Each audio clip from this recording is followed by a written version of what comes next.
Bonjour tout le monde, donc aujourd'hui on va traiter d'une nouvelle vidéo sur la préparation d'une solution aqueuse. Donc comment est-ce qu'on prépare une solution aqueuse, soit par dissolution, soit par dilution.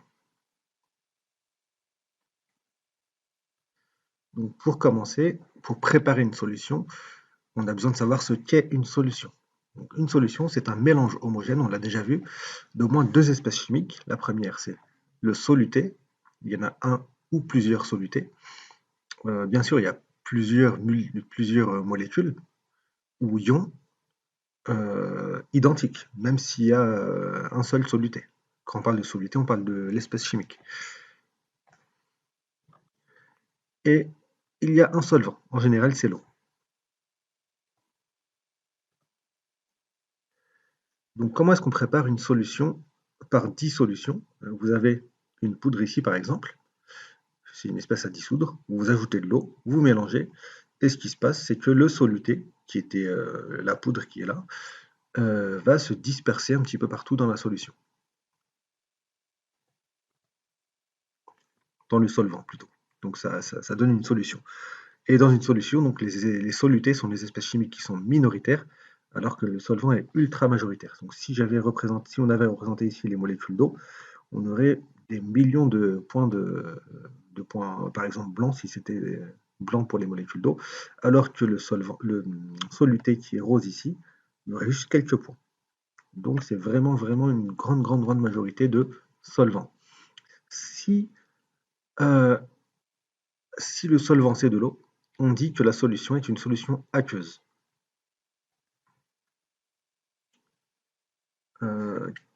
Une petite chose maintenant à connaître et à ne surtout pas confondre, on aura besoin justement pour que ce soit pour les dilutions ou pour les dissolutions, de connaître ce qu'est une concentration.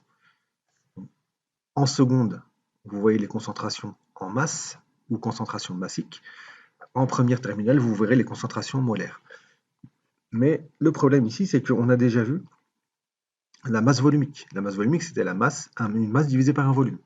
Et vous verrez maintenant qu'une concentration en masse, c'est aussi une masse divisée par un volume. Donc quelle différence il y a entre les deux? C'est pour ça qu'en fait, il ne faut pas se suffire à écrire M sur V. Ça ne suffit pas. Il faut vraiment écrire de quoi vous parlez. Le volume, c'est le volume de la solution. Par contre, pour le cas de la concentration en masse, la masse va être la masse de soluté. Alors que là, pour la masse volumique, la masse sera la masse de la solution. Si on parle de solution, bien sûr. Parce qu'on a déjà vu que la masse volumique existait aussi pour n'importe quel objet. Donc, la masse volumique d'une solution, c'est la masse de la solution sur le volume de la solution. C'est ce que je viens de dire. Donc, si on a des grammes par litre, ça veut dire que la masse sera en grammes et le volume sera en litres. Donc, comment est-ce qu'on calcule une masse volumique? D'abord, il faut mesurer la masse, ensuite mesurer le volume, et ensuite calculer la division entre la masse et le volume. Donc, le rapport masse-volume. Ici, par exemple, qu'est-ce qu'on a? Ça, c'est le soluté, ça, c'est le solvant, donc c'est la solution. Si le solvant est de l'eau, on dit que c'est une solution aqueuse. La concentration en masse, qu'est-ce que ça va être? Cette fois-ci, ça va être M sur V, mais on parle de quoi? On parle de concentration en masse de quelque chose, d'un soluté. On ne parle pas de concentration en masse d'une solution, par exemple. C'est la concentration en masse d'un soluté. C'est combien on a mis de soluté dans la solution. Donc forcément, la masse, ça va être la masse du soluté, qu'on appelle X ici, pour l'exemple. Mais si on parle par exemple de sulfate de cuivre, le X, vous le remplacez par CuSO4, sulfate de cuivre. Donc l'unité, c'est la même, grammes par litre. Donc ça veut dire que la masse sera en grammes et le volume en litres. Mais si vous avez des grammes par millilitre, ça veut dire que le volume sera en millilitres. Donc faites attention à ça. Donc cette fois-ci, contrairement à tout à l'heure, qu'est-ce qu'on va mesurer? Tout à l'heure, on avait mesuré quoi? Toute la solution. On avait mesuré la masse de toute la solution. Là, on ne mesure pas la masse de toute la solution. Ça, c'est ce qu'on fait pour la masse volumique. Donc la masse sera 104,5 grammes si on avait taré avant d'avoir mis la fiole. Par contre, maintenant, en fait, ce qu'on va mesurer, ça va être la masse de soluté. Donc si c'est 5 grammes, ça veut dire que finalement, comme le volume est de 100 millilitres, comment est-ce qu'on va calculer la masse volumique? C'est la masse de la solution divisée par 100 ml. 104,5 divisé par 100. Si on le vend en grammes par millilitre.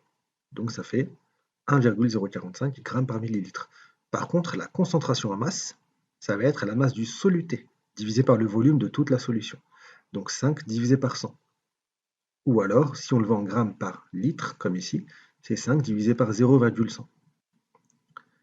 Donc ce qui fait 50 grammes par litre. Donc vous voyez que là, le résultat des deux grandeurs est différent. Donc faites bien attention quand on vous demande la concentration en masse, de mettre la masse du soluté, et quand vous avez la masse volumique, de mettre la masse de toute la solution ou de toute l'espèce chimique. Ça dépend parce que la masse volumique, ça peut être aussi la masse volumique d'un morceau de fer.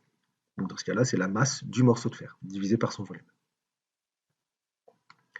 Donc les différences, on vient de les voir, je les ai dites à l'oral déjà. Donc pour la masse volumique, on a la masse de l'échantillon sur le volume de l'échantillon, alors que la concentration en masse, c'est la concentration en masse d'un soluté. Donc c'est la masse du soluté sur le volume de la solution. Donc déjà, si vous écrivez ça comme ça, vous ne vous trompez pas. Donc ne mettez pas M sur V et M sur V, mais mettez bien M échantillon sur volume échantillon et MX. Donc le X, vous le changez selon le soluté que vous avez sur le volume. Vous n'êtes pas obligé de mettre volume de solution, vous mettez juste volume, ça suffira. Donc la masse volumique, c'est pour tout échantillon de matière, que cette matière soit solide, comme je l'ai dit tout à l'heure pour un morceau de fer, liquide pour une solution par exemple gazeuse, peu importe, alors que pour la concentration en masse, ça concerne un soluté dans une solution. La masse concernée pour la masse volumique, c'est la masse de l'échantillon, donc la masse de la solution dans le cas qu'on vient de voir, alors que pour la concentration en masse, c'est la masse du soluté qui est présent dans la solution. Donc là, c'est ce qu'on vient de voir. Donc ne vous trompez surtout pas. Donc pour préparer une solution, c'était une introduction qu'on vient de voir. Maintenant, pour préparer une solution, on a deux manières différentes de faire. Soit on prépare la solution par dissolution. Qu'est-ce qu'une dissolution? La définition qu'on donne, c'est que on dissout un soluté dans un solvant. Ça, c'est une dissolution. Si un soluté est dissous dans un solvant, on dit que c'est une dissolution. Et ce soluté peut être solide, liquide ou gazeux. Nous, on va souvent voir justement dans les préparations de solutions des solutés solides, ce sont des poudres, des solides ioniques, mais en fait, vous pouvez très bien dissoudre un liquide dans de l'eau, par exemple. Par exemple, un sirop de menthe que vous mettez dans de l'eau, c'est une dissolution. Vous dissolvez un liquide, qui est le sirop de menthe, dans de l'eau. Ou vous pouvez aussi dissoudre un gaz. Par exemple, le CO2 qui est dans l'air, ou même le dioxygène qui est dans l'air, au niveau de l'océan, une partie de ce dioxygène ou de ce dioxyde de carbone se dissout dans l'eau de mer.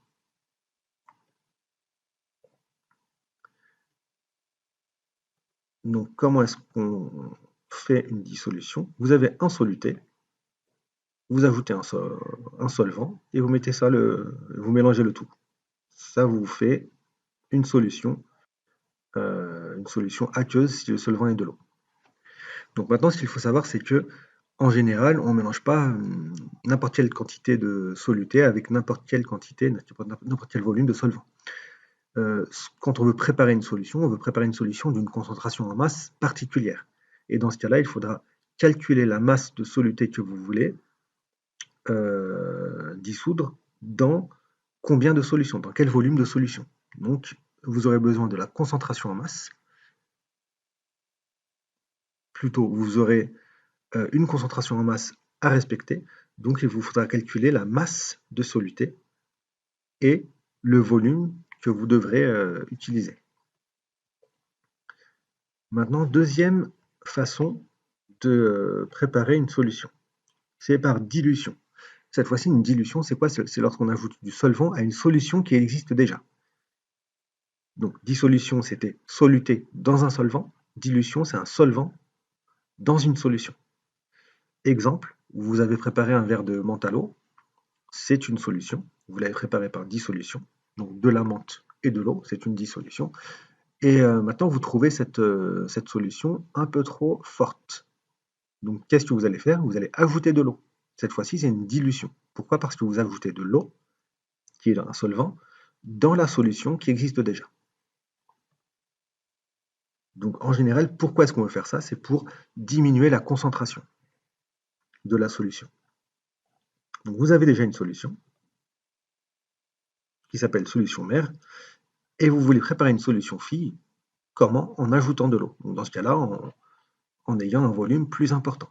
Donc, vous allez ajouter de l'eau. Par contre, ce qui est important de savoir, c'est que le soluté, donc la masse de soluté, ou la quantité de soluté, ne change pas. Ce qui va changer, c'est la quantité de solvant.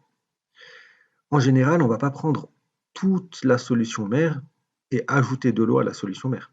En général, on prend une partie de cette solution mère, qu'on transvase dans une autre fiole, dans une fiole, et on ajoute de l'eau. Donc on verra ça tout à l'heure quand on verra le protocole.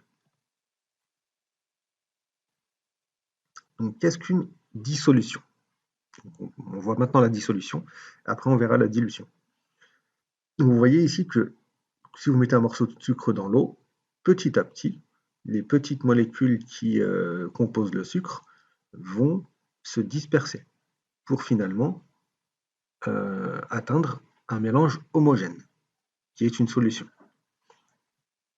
Là, c'est une fois qu'on a mélangé, hein. Sinon il y a un petit peu de sucre qui reste au fond. Donc c'est ce qu'on a ici. Donc au début, on avait le sucre et de l'eau, et à la fin, on a de l'eau avec plein de petites molécules à l'intérieur, dans le cas du sucre, sinon ça peut être des ions ou autre chose. Non, des ions. Donc ici, ce que vous avez, c'est du soluté dans de l'eau. Donc comment est-ce qu'on dissout un solide ionique? Comment est-ce que ça se passe au niveau microscopique? Ça se passe en 3 étapes. Donc ça, on va dire que c'est du sel que vous voulez dissoudre dans l'eau. Vous avez mis du sel dans un verre et vous mettez de l'eau par-dessus. Donc qu'est-ce qui va se passer? Première étape, c'est la dissociation. Pardon. Vous avez le sel, c'est du NaCl, rappelez-vous, donc du sodium, des ions sodium et des ions chlorure. Les ions sodium, c'est les ions positifs, les ions chlorure, c'est les ions négatifs. Et donc, le plus et le moins, ça s'attire, donc ça forme un tout compact. C'est pour ça que vous avez des grains de sel. Quand vous mettez ça dans l'eau, qu'est-ce qui va se passer? L'eau, vous verrez ça l'année prochaine, en fait, il y a une partie qui est positive de ce côté-là, du côté des H, et une partie qui est négative du côté de l'oxygène. Donc cette partie qui est négative du côté de l'oxygène, elle va être attirée par le plus, donc le cation, qui est l'ion sodium ici. Et finalement, elles vont entourer ce cation-là et le séparer du reste du solide ionique. Ça, c'est ce qu'on appelle la dissociation. Deuxièmement, solvatation. Si c'est une solution aqueuse, donc si le solvant est de l'eau, on parle d'hydratation. Donc en fait, celui-ci, vu qu'il a été séparé, dissocié du tout, il y a plusieurs molécules d'eau qui pourront l'entourer. Donc la partie négative de chaque molécule d'eau va entourer le cation qui est positif. Donc on parle de hydratation si c'est de l'eau, ou de solvatation si c'est un autre solvant. Et dernière partie, la dispersion. Donc, une fois que ce cation a été entouré de molécules d'eau, il va se disperser, il va se mettre un petit peu plus loin dans le verre par exemple. Si c'est l'anion, c'est l'inverse qui se passe. L'anion, il va être entouré par les parties positives de l'eau, donc par les hydrogènes, alors que le cation est entouré par les parties négatives de l'eau, donc par les hydrogènes, par les oxygènes, pardon, la boule rouge. Donc retenez 3 étapes pour une dissolution: la dissociation, la solvatation ou hydratation et la dispersion. Ça, je viens de vous le dire. Maintenant, c'est vrai que si le solvant est de l'eau, dans les équations, vous mettrez AQ, entre parenthèses, à côté de l'espèce qui est hydratée. Pourquoi? Parce que ça veut dire aqueux. Aqueux, ça veut dire eau, ça vient de l'eau, donc c'est entouré de molécules d'eau. Donc, quelle est l'équation de la réaction d'une dissolution de façon globale? C'est AX. On va dire que A, par exemple, c'est la boule verte claire et X, c'est la boule verte foncée. Donc AX solide, parce qu'au début c'est solide, le sel par exemple c'est solide. Donc là on dit que c'est un solide ionique, parce que c'est un solide composé d'ions, des cations et des anions. Donc ça forme un tout compact, vu que l'anion et le cation s'attirent. Lorsque l'eau arrive, il se passe les 3 étapes qu'on vient de voir ici. Donc finalement, les deux ions vont se séparer, se dissocier et se disperser. Et ils vont être entourés de molécules d'eau. Donc c'est pour ça qu'on met aqueux ici, pour les ions. Lui, tout seul, on n'aurait pas mis aqueux, mais comme il est entouré de molécules d'eau, on dit qu'il est aqueux. Pareil pour lui, on dit qu'il est aqueux. Donc regardez bien ici, vous avez toujours AX. Le A, c'est toujours la partie positive, donc c'est le cation, et le X, c'est toujours la partie négative, donc c'est l'anion. Un petit exemple, le chlorure de sodium. Donc ici, c'est du sel, par exemple. Donc chlorure de sodium, qu'est-ce que ça veut dire? Ça veut dire que vous avez l'ion chlorure ici et l'ion sodium ici. Donc au niveau du nom, c'est l'inverse par rapport à l'écriture symbolique. Donc on met NaCl alors que le nom c'est chlorure de sodium. Donc c'est toujours comme ça que ça se passe. Donc dans le nom, vous mettez l'anion et ensuite le cation, alors que pour le symbole, vous mettez d'abord le cation, ensuite l'anion. Donc ils vont se séparer en deux. Première partie, c'est Na+, deuxième partie, c'est L-. Vous avez toujours un solide au départ, et ensuite des ions qui sont solvatés, donc vous mettez aqueux pour chaque ion. Autre exemple, le sulfate de cuivre. Comme vous avez deux noms, sulfate de cuivre, en fait, ce qu'il faut savoir, c'est où est-ce que va se faire la séparation. Ici, c'est assez simple, vous n'avez que deux atomes. Donc c'est simple, la séparation, elle se fait ici. Par contre, là, vous avez un atome, un deuxième atome qui est le soufre, donc cuivre, soufre, et quatre autres atomes qui sont 4 oxygènes. Donc, où va se faire la séparation? Ici, comme le nom vous l'indique, c'est sulfate de cuivre. Si vous ne savez pas ce que c'est sulfate, vous savez ce qu'est le cuivre. Donc la séparation se fait au niveau du cuivre. Et sulfate, c'est SO4. Donc comme vous savez que sulfate de cuivre, le début c'est toujours positif, la fin c'est toujours négatif. Donc le cuivre c'est Cu2+, donc SO4 ça va forcément être SO4-2-. Parce que si c'est neutre ici, ça doit être globalement neutre ici. Donc s'il y a un 2+ ici, il doit y avoir un 2- ici.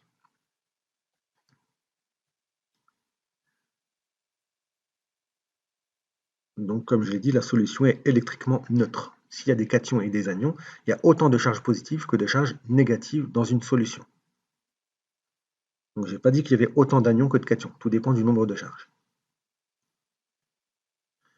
Voilà ce que ça donne ici. Donc ici, vous voyez bien ce qui se passe. Donc là, vous avez les différentes molécules d'eau qui attirent l'anion, donc le chlorure, et ensuite, il solvate, donc il est hydraté, et ensuite, il se disperse. Donc pareil pour le cation qui est ici.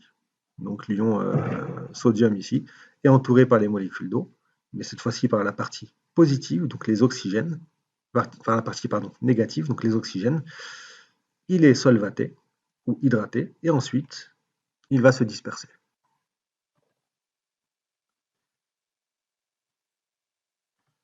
Donc maintenant, on va voir le protocole d'une dissolution. Donc, pour pouvoir dissoudre un solide ionique, il faut d'abord savoir quelle est la masse que vous devrez prélever. Donc pour connaître la masse qu'on doit prélever, vous utilisez simplement la formule de la concentration en masse. La concentration en masse d'un soluté, c'est la masse du soluté divisée par le volume. Donc si vous isolez la masse du soluté, ça vous donne concentration en masse fois volume. Donc si vous savez quelle concentration en masse vous voulez préparer et quel volume de solution vous voulez préparer, vous saurez quelle est la masse que vous devrez prélever du soluté.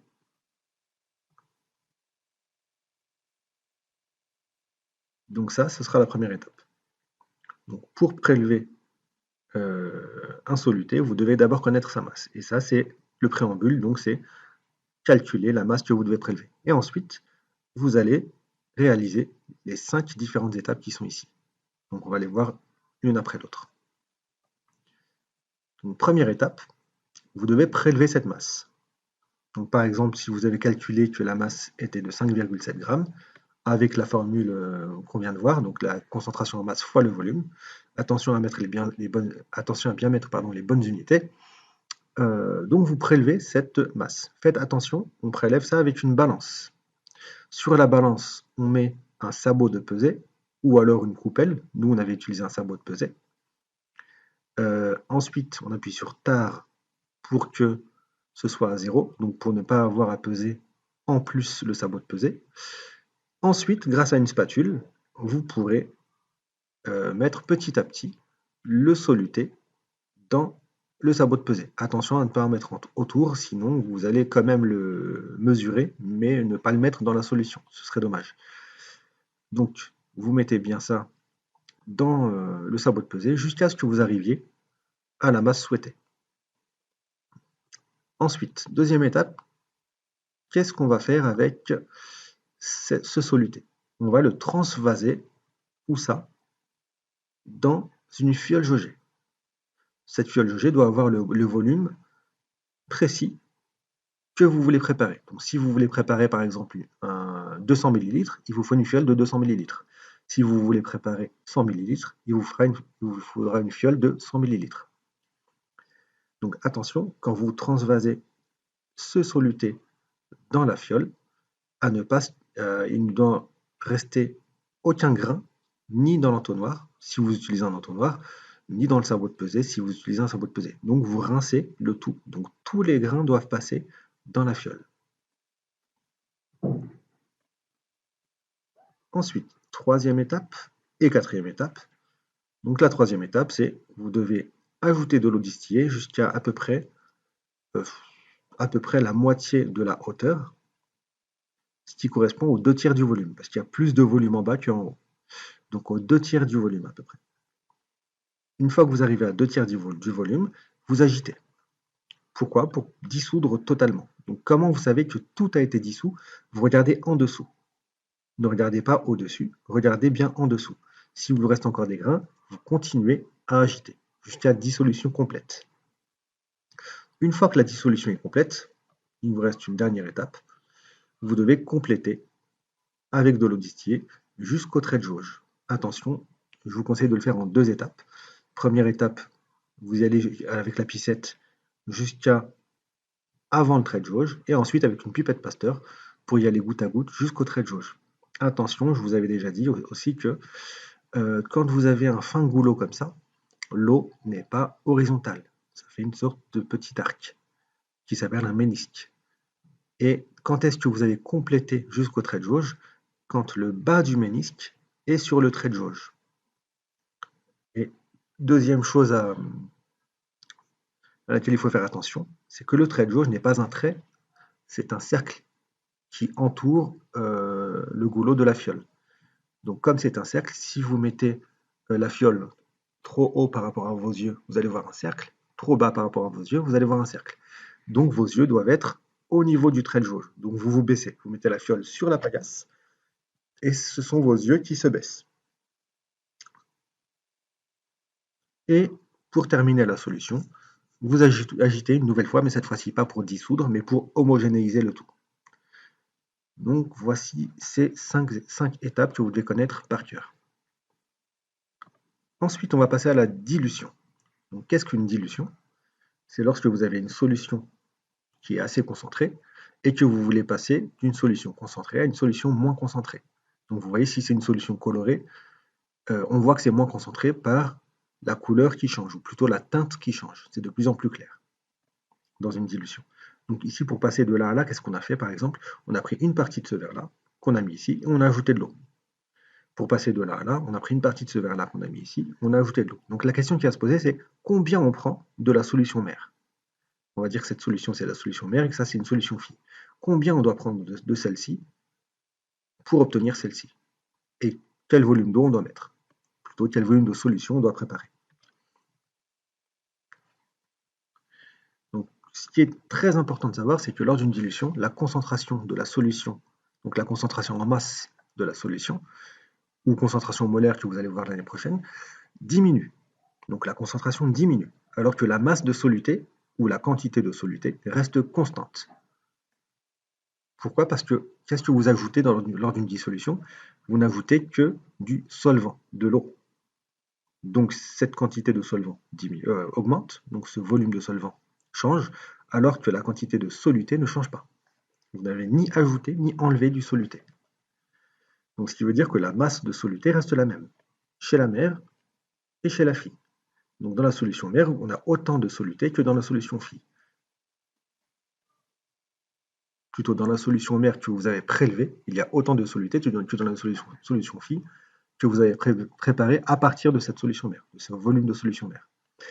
Donc comme on a vu tout à l'heure que la masse, c'était la concentration en masse fois le volume, ça veut dire que la concentration en masse fois le volume chez la mère est égale à la concentration en masse fois le volume chez la fille. Et à partir de là, vous pouvez isoler ce que vous voulez. Si vous cherchez la concentration en masse de la fille, ben vous isolez ça. Ce qui veut dire que comme vous avez une multiplication ici, vous allez diviser pour mettre le volume phi de l'autre côté, ce qu'on a ici. Si vous voulez chercher le volume de la fille ou le volume de la mère, vous isolez de l'autre manière.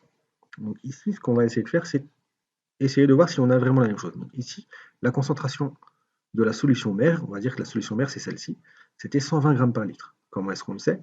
On a 12 grammes de soluté. On va dire que les 12 grammes sont symbolisés par 12 molécules ici. Vous avez 12 molécules de soluté qui correspondent à 12 grammes. C'est pas la réalité, mais on va faire avec. Et on a un volume de 100 millilitres. Donc, quelle est la concentration en masse de cette solution? C'est 12 divisé par 100. Donc 0,12 grammes par millilitre. Mais si on veut des grammes par litre, on convertit ces 100 millilitres en litres, donc 0,100. 12 divisé par 0,1, ça fait 120 grammes par litre. Donc maintenant, pour avoir les solutions phi, donc les concentrations des solutions phi, ce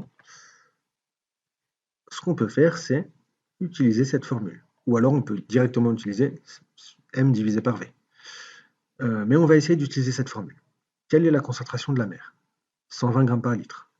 Quel est le volume de la mer? 100 millilitres. Quel est le volume de la fille pour celle-ci? 200 millilitres. Donc ça fait 120 fois 100 divisé par 200. Donc ça fait 120 divisé par 2. Donc ça fait 60 grammes par litre. Pareil pour celle-ci. On a 120 fois 100 divisé par le volume de la fille qui est de 300.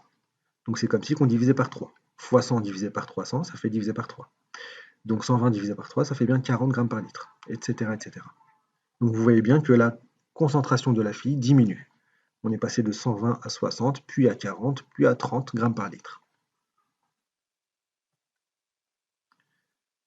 Un concept assez important, c'est le facteur de dilution. Il va vous permettre de simplifier les calculs, mais vraiment beaucoup les simplifier.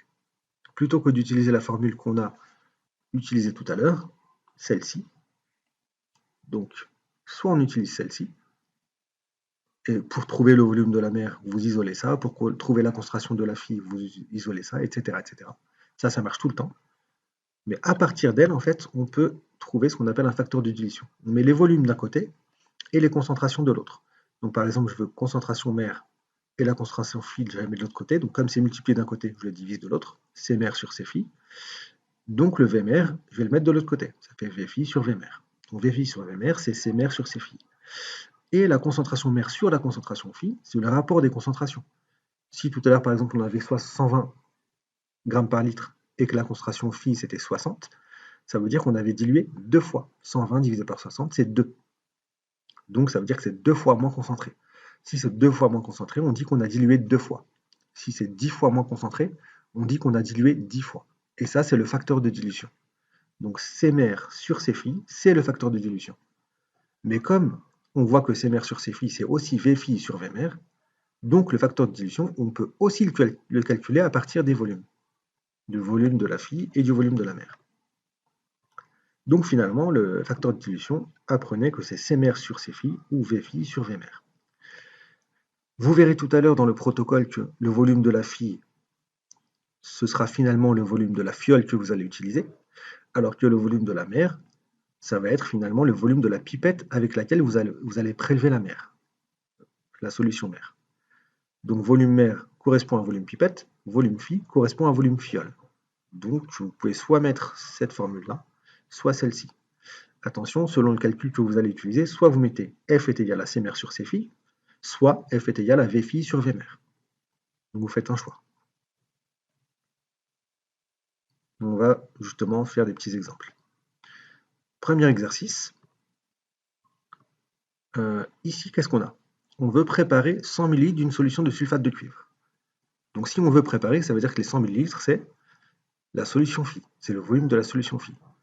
De concentration en masse 2 grammes par litre, ça veut dire que c'est toujours la solution phi. Donc la concentration de la solution phi, c'est 2 grammes par litre. À partir d'une solution mère de concentration 20 grammes par litre. Donc la concentration de la solution mère, c'est 20 grammes par litre. Donc finalement, si vous remplissez un tableau comme ça, avec concentration et volume, solution mère, solution phi, vous savez quelle question on va vous poser. Quel volume de solution mère devrais-je prélever? C'est ce qu'on a ici. On cherche ça. Attention, ne faites pas un produit en croix. Ici, c'est pas ce qu'il faut faire. Donc la masse de soluté dans la solution mère, on sait que c'est la même que celle dans la solution phi. Donc finalement, C mère fois V mère égale à C phi fois V phi, c'est ce qu'on a vu tout à l'heure. Et comme nous, on veut le volume de solution mère, on va isoler V mère. Donc le C mère, on va le mettre de l'autre côté. Comme on a multiplié ici, on va le diviser de l'autre côté. Finalement, on va obtenir ça. Donc ça fois ça, divisé par ça. Donc Cm1 fois Vφ divisé par Cm0. On n'a plus qu'à procéder à l'application numérique. Cm1, on lit ici, c'est 2,0. Le volume de la phi, c'est 100. Et la concentration de la mer, c'est 20. Donc finalement, on a 200 divisé par 20, ça fait 10. Attention, ici, je n'ai pas converti. On n'est pas obligé de convertir. Pourquoi? Parce qu'on a deux concentrations. Donc les deux unités vont se simplifier. Gramme par litre, ça se simplifie. Donc si on avait des milligrammes par litre et milligrammes par litre, ça marche aussi. Tant qu'on a les deux concentrations qui ont la même unité. Et ici, c'est la même chose, comme on a deux volumes, tant que les deux ont la même unité, ça marche. Donc si j'ai laissé le volume phi en millilitres, ça veut dire que le résultat du volume R sera aussi en millilitres. Si j'avais converti en litres, donc le résultat serait en litres. Donc, soyez bien attentifs à ça. Donc je devrais prélever donc 10 millilitres de la solution mère pour préparer cette solution de 100 millilitres. Donc je devrais avoir une pipette de 10 millilitres et une fiole de 100 millilitres. Une autre façon de résoudre ce problème, c'est de passer directement par le facteur de dilution. Vous regardez sur le tableau que vous avez rempli. Qu'est-ce que vous avez? Vous avez Cmr, Cphi et Vphi. Donc si vous avez deux concentrations, celle de la mer et de la phi, vous pouvez faire le facteur de dilution. Si vous avez deux volumes, celle de la mer et de la phi, vous pouvez aussi calculer le facteur de dilution. Donc ici, c'est les concentrations qu'on a. Donc on fait Cmr sur Cphi, ça fait 20 divisé par 2, ça fait 10. Donc si on a 10 pour la concentration, on aura un facteur 10 aussi pour le volume. Sauf que cette fois-ci, rappelez-vous, c'est Vphi sur Vmr qui sera égal à 10. Donc si Vphi sur Vmr égale à 10, 100 divisé par combien égale à 10? 100 divisé par 10. Donc finalement, on va avoir, je me suis trompé ici, c'est millilitres. Donc ce sera 10 millilitres. Et ici, je vous ai mis la bonne façon de rédiger. Mais de tête, vous pouvez le faire. Deuxième exercice. Donc ici, pareil, vous avez une solution, vous voulez préparer une solution phi d'iodure de potassium d'une concentration 10 grammes par litre à partir d'une solution mère de concentration en masse 50 grammes par litre. Et vous voulez préparer, on ne vous dit pas combien. On ne vous dit pas quel volume vous devez préparer. Donc c'est un exercice assez particulier ici. Donc on vous dit quelle pipette jaugée et quelle fiole jaugée devrais-je utiliser. Donc là, vous aurez plusieurs choix. Donc ici, vous partez toujours de la même chose. Soit vous partez de là, comme je vous l'ai dit, soit vous faites le facteur de dilution. On va le faire des deux manières. Donc la masse de la mer égale à la masse de la phi. Donc la masse du soluté dans la solution mère est égale à la masse de soluté, donc le dur de potassium, dans la solution phi. Donc Cmr fois Vmr égale à Cphi fois Vphi. Et là, quelle est la question qu'on vous pose? Quel volume de pipette jaugée et quel volume pour la fiole? Donc on n'a pas le volume de la mer, on n'a pas le volume de la phi non plus. Donc là, c'est assez particulier. Donc on va isoler les deux. Donc les deux, on va les mettre ensemble, les deux volumes. Donc je vais faire Vphi sur Vmr égale à Cmr sur Cphi. Donc ça, c'est exactement ce qu'on a fait tout à l'heure avec le facteur de dilution. Dans l'application numérique, on trouve quoi? On trouve que ça fait 50 divisé par 10. C'est ce qu'on a ici, 50 divisé par 10. Donc ça fait 5,00. Donc le rapport des volumes est de 5. Ça veut dire que le rapport des concentrations sera plutôt le rapport des concentrations est de 5, donc le rapport des volumes est aussi de 5. Donc ici, la question c'était quelle pipette devrais-je utiliser et quelle fiole devrais-je utiliser. Tant que vous avez un rapport 5, vous pouvez utiliser n'importe quoi. Par exemple, vous pouvez utiliser une pipette de 10 et une fiole de 50, ou une pipette de 20 et une fiole de 100, peu importe. Donc ici, j'ai opté par exemple pour une pipette de 20 et une fiole de 100. Ça fait bien un rapport de 5. Et je vous conseille justement toujours de remplir ce petit tableau-là, au départ. Deuxième façon de rédiger, ici c'était même plus simple. Vous remplissez votre tableau, vous avez les deux concentrations, donc le facteur de dilution c'est Cmr sur Cphi, ça fait 50 sur 10, ça fait 5. Vous savez donc que Vphi sur Vmr, ça fera aussi 5. Et le raisonnement est le même que tout à l'heure. Maintenant on passe au protocole de dilution. Donc là on a vu comment connaître, calculer soit le volume que vous devrez prélever, donc ça veut dire que la pipette que vous devrez utiliser, soit la concentration phi que vous allez avoir en utilisant telle pipette.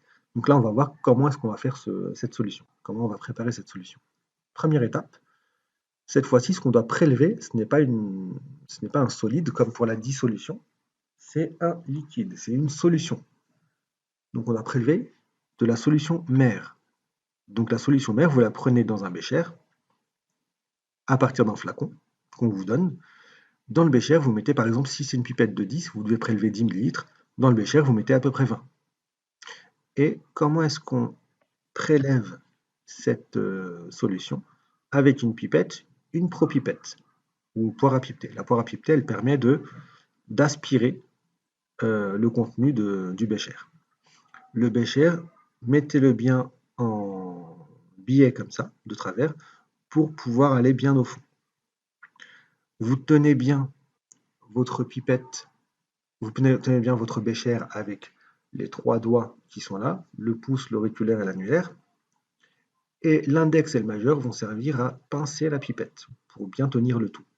L'autre main va vous servir ensuite à appuyer sur les boutons de la poire à pipeter pour aspirer ou vider.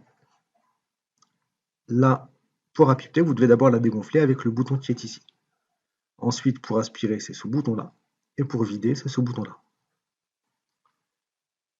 Donc vous aspirez, vous aspirez, vous aspirez, vous aspirez, en étant toujours bien vertical, jusqu'à ce que vous atteigniez le trait de jauge. Donc cette fois-ci, vous prenez le tout, et vous montez le tout pour que le trait de jauge soit au niveau de vos yeux. Alors que tout à l'heure, pour la fiole, elle avait un fond plat, donc on devait la placer sur la table, sur la paillasse, et c'est vous qui deviez vous baisser. Là, faites attention, c'est l'inverse. Ensuite, deuxième étape, on va transvaser ce volume de solution mère dans une fiole jaugée. Quel volume de fiole on va utiliser? Le volume que vous voulez préparer. Si vous voulez préparer 100 ml de solution, vous prenez une fiole de 100 ml. Attention à bien vider tout le contenu. À la fin, il restera une goutte qui sera impossible d'enlever. Laissez-la tranquille. Ce n'est pas la peine de forcer. Troisième étape. Vous versez de l'eau distillée, cette fois-ci jusqu'au trait de jauge. Vous n'avez pas à aller jusqu'aux 2/3 du volume parce que vous n'avez rien à dissoudre. C'est déjà une solution. Donc vous pouvez aller directement jusqu'au trait de jauge. Je vous conseille plutôt de faire comme tout à l'heure, de vous arrêter un petit peu avant et ensuite de passer à la pipette Pasteur pour y aller goutte à goutte. Et comme tout à l'heure, le bas du ménisque doit être pile poil sur le trait de jauge. Et pour savoir si c'est sur le trait de jauge, vous baissez vos yeux jusqu'au trait de jauge. Et voici, on a terminé donc pour la dilution et la dissolution. J'espère avoir été clair. Au revoir tout le monde.